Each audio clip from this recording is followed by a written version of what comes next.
But the energy conversation continues. This gentleman who is on the phone, Felix Ekundayo, who is the CEO at Gas Terminaling. He's expected to be here in the studios, but is live to us now on the phone in traffic. Let's get to talk to Ekundayo. Good morning.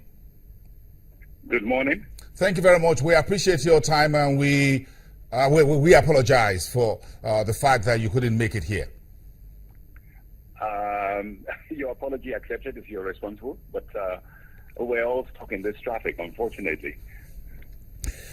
How bad is it out there right now? You're in the business of oil and gas, so talk to us. June, the NNPC chief executive says until June, we got a gentleman who is an executive director from Dangote Refinery who says the structure doesn't show that by June all will be well.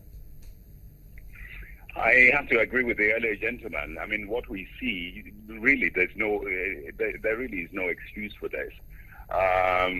The persistent shortages that we keep experiencing, I mean, this is a nightmare.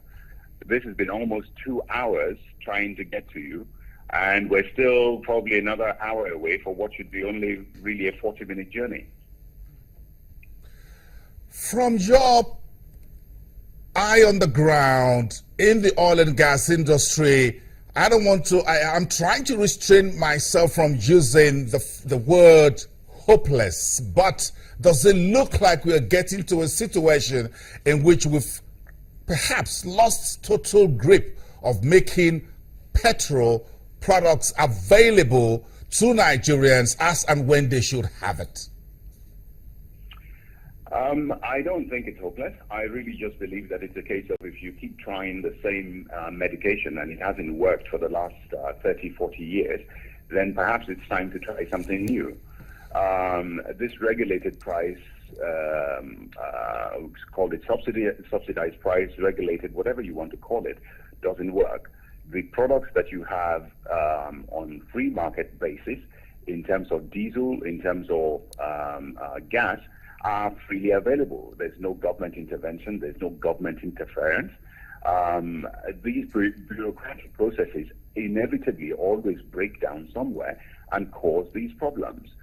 Let people purchase petrol at whatever price it is, so long as it is freely available, and it will settle into a comfortable price band that everybody will accept.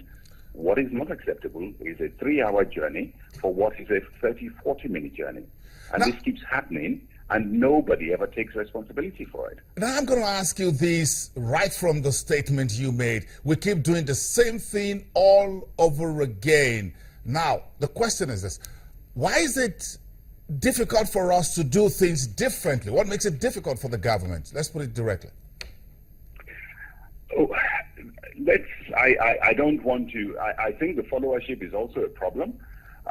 Because every time the government tries to do something, in